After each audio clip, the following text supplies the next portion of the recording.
You have 2 minutes. Okay. 42% of Muslims in France believe suicide bombing are justified. So when he starts going off about these people don't condone this stuff, it is a lie. It is a lie.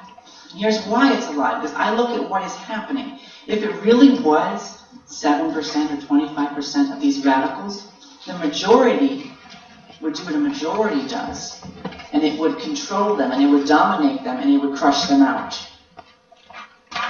if they were against it. It doesn't take a lot of common sense to realize that if you have a country of 100 million people and 15% start condoning something, the 85% would control that.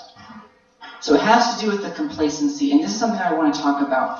We use the word peaceful majority, and I learned something when I was in India. I had a very dear friend named Muhammad, and I realized that he would never wage jihad against me. From that, you just know. You know something about a friend.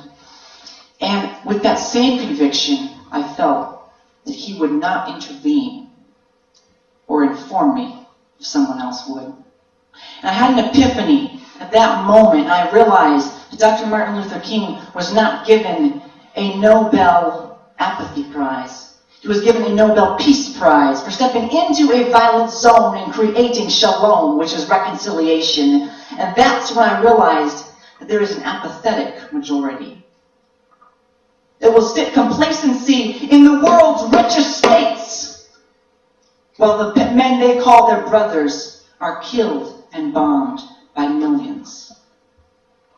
So to call them a peaceful majority, as to sit apathetically and watch them die, is indeed a misusage of the words.